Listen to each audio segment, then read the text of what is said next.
مفتی صاحب سوال ہے کہ اعتکاف میں کون کون سی چیزیں ممنوع ہیں؟ بسم اللہ الرحمن الرحیم۔ اعتکاف کے اندر ایک بات یاد رکھیے کہ اعتکاف چونکہ مسجد کے اندر ہونا اور اس کے اندر عبادت کرنا یہ ایک لازمی امر ہے۔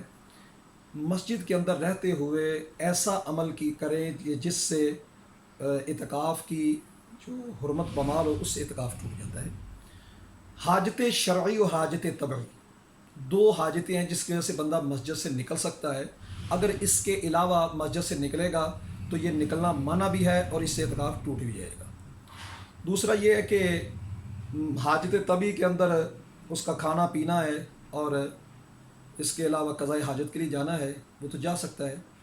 لیکن ایک بات یاد رکھیں کہ اگر بندے کو کھانا لانے والا کوئی نہیں تو اس کے لیے یہ ہے کہ بھی گھر سے اس کی اگر کوئی مستورات میں سے کو آتا ہے کھانا دینے کے لیے تو احتیاط ہے، اس کے بدن کو چھوئے نہ، ہاتھ کو چھوئے نہ۔ اگر اس کے ہاتھ یا بدن کو چھوا تو یہ اس کے لیے منع ہے، حرام ہے۔ اور اگر مسجد کے اندر اعتکاف کے دوران اسے احتلام ہو جاتا ہے، عموماً ہمارے سمجھتے ہیں کہ شاید اس سے اعتکاف ٹوٹ جاتا ہے، اعتکاف اس سے نہیں ٹوٹتا۔ اس کے لیے ہوتا ہے کہ غسل فرض لازم ہوتا ہے اور مسجد کے جو فنائی مسجد میں بنے ہوئے غسل خانے ہوتے ہیں اس کے اندر جا کر وہ غسل کر سکتا ہے۔ تاہم اگر مسجد کے اندر اس کی گنجائش نہ ہو تو پھر گھر میں جا کر وہ بھی پہلے فون پر رابطہ کر لیا جائے کہ مجھے بلائے کوئی نہ، کپڑوں کا بندوبست کر دیا جائے، اور پہلے کپڑوں کا بندوبست رکھے تو زیادہ مناسب ہے۔ اس طرح جا کر اپنا غسل کر کے واپس آ سکتے ہیں۔ اگر درمیان میں کہیں بات کر دی تو یہ اس کے لیے منع ہے، اس سے اعتکاف بھی جاتا رہے گا۔ حاجت شرعی میں یہ آتا ہے کہ مسجد میں دوسری مسجد میں جمعہ ہوتا ہے تو یہ جمعے کے لیے جا سکتا ہے، اس مسجد میں جماعت نہیں ہوتی تو دوسری مسجد میں جا سکتا ہے۔ تو ان چیزوں سے بچنا اس کے لیے ضروری ہے جو حالت اعتکاف میں کی جاتی ہیں۔ ایک یہ بات یاد رکھیں کہ موبائل فون بڑا یوز کیا جا رہا ہے۔ موبائل فون اعتکاف کے اندر استعمال کرنا یہ مسئلہ ایک یہ سمجھ کے کہ فون پر رابطہ کرنا ضرورت کے پیش نظر، وہ ضرورت کے پیش نظر جائز ہے۔ دوسرا یہ ہے کہ حالت اعتکاف میں باقاعدہ فیس بک مسجد میں کھولنا یہ حرام ہے، کیونکہ فیس بک کوئی تمیز نہیں کرتا کہ اچھی برائی چیزیں سب مسجد میں آتی جا رہی ہیں، اور برائی کے خدشے کے پیش نظر بھی مسجد کے اندر ان امور کو لانا حرام ہوتا ہے۔ اس واسطے مسجد کے اندر ایسا ٹچ موبائل یا ایسا نیٹ چلانا کہ جس کے اندر یہ چیزیں آ رہی ہو، ایسا کرنا حرام ہے۔ اور دوسرا مسجد کے اندر لمبی کالیں چلانا یہ بھی منع ہے۔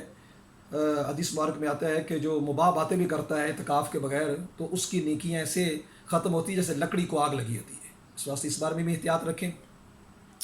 فضول باتیں کرنا یہ بھی منع ہے۔ اعتکاف کے دوران وہ اپنے اوپر ایک پردہ سا لے لیتے ہیں اور تنہائی میں چلے جاتے ہیں اور سمجھتے ہیں کہ شاید یہ عبادت ہے۔ ہمارے فقہاء کرام نے صراحت سے فرمایا ہے کہ ایسی خاموشی دھار لینی جس کو چپ کا روزہ کہتے ہیں یا اس کو عبادت سمجھنا، منہ کو ڈھانپنے کو، تو یہ مکروہ ہے، ایسا جائز نہیں ہے۔ ہاں اگر یہ سمجھتا ہے کہ میں منہ ڈھانپ کر رکھوں گا اور اس سے یہ ہوگا کہ لوگ مجھ سے بری باتوں سے پرہیز کریں گے تو یہ اس کے لیے بڑا اچھا ہے، ڈھانپ کر رکھے۔ لیکن یہ بات یاد رکھیں کہ اس کے اندر ایک بات انتہائی قابل غور ہے کہ ہم اس بارے میں غور نہیں کرتے۔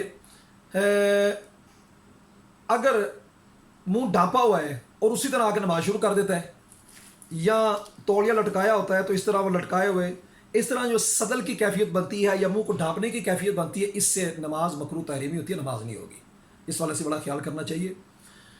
دوسرا یہ کہ عموماً ہمارے ادھر یہ کرتے ہیں کہ مسجد کی چھت پر اعتکاف کرا لیتے ہیں۔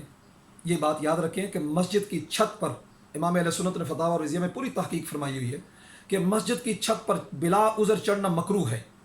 نیچے جگہ پر ہو جائے پھر اس کے بعد اوپر جانا ایک عذر ہے، لیکن ابتدا کے اندر ہی مسجد کی چھت پر اعتکاف کرانا یہ مکروہ ہے۔ اور اس کے لیے اگر خارجی راستہ، سیڑھیاں وغیرہ آتی ہیں، خارجی راستہ مسجد سے باہر کا راستہ استعمال ہوتا ہے تو اس سے اعتکاف